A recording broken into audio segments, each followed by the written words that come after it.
KCR master sketch ఇక కాంగ్రెస్ తట్టుకోవడం కష్టమే. ఉద్యమ నేత మాజీ ముఖ్యమంత్రి కేసీఆర్ బీఆర్ఎస్ పార్టీని ప్రక్షాళన చేసే పనిలో పడ్డారు. మాస్టర్ స్కెచ్ తో పార్టీకి మరోసారి పునర్వైభవం తీసుకొచ్చేందుకు పని మొదలుపెట్టారు. అధికారంలో ఉన్న 10 ఏళ్లలో పార్టీ నిర్మాణంపై దృష్టి పెట్టకపోవడంతో బీఆర్ఎస్ పార్టీకి 60 లక్షల మంది సభ్యులున్న క్షేత్రస్థాయిలో పార్టీ నిర్మాణం పటిష్టంగా జరగలేదు.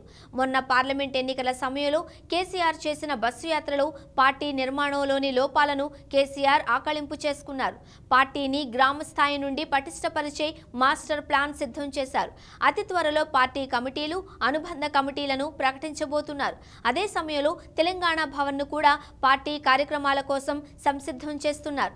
సీనియర్ నేత మాజీ మంత్రి రావుల చంద్రశేఖర్ ఆధ్వర్యంలో మీడియా కమిటీని ఏర్పాటు చేయనున్నారు.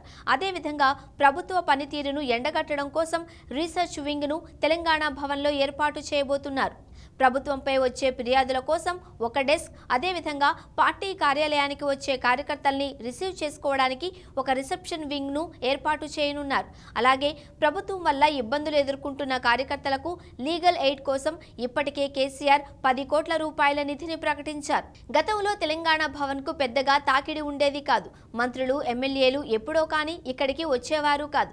అయితే ఇప్పుడు అనేక కమిటీలు ఇక్కడి నుండే పనిచేస్తాయి కాబట్టి పెద్ద సంఖ్యలో వచ్చే కార్యకర్తలను దృష్టిలో ఉంచుకుని తెలంగాణ భవన్లో అనేక మార్పులు, చేర్పులు చేపట్టారు. మరోవైపు రైతు, యువజన, విద్యార్థి కమిటీలను కూడా వేయనున్నట్లు సమాచారం. ప్రతి సమస్యకు వెంటనే రెస్పాండ్ అయ్యేలా మీడియా టీం, చేరికల కమిటీ లాంటివి నిర్మించి కార్యకర్తలకు భరోసా ఇవ్వాలని కేసీఆర్ యోచిస్తున్నట్లు తెలుస్తోంది. గులాబీ పార్టీ ఇలా తనను తాను మార్చుకునే ప్రక్రియ చేపట్టడంపై కార్యకర్తలు హర్షం వ్యక్తం చేస్తున్నారు. పార్టీ ప్రక్షాళన ద్వారా కేసీఆర్ బీఆర్ఎస్ ను సంస్థాగతంగా బలోపేతం చేసి రాబోయే స్థానిక ఎన్నికలకు పార్టీని సిద్ధం చేస్తున్నారు.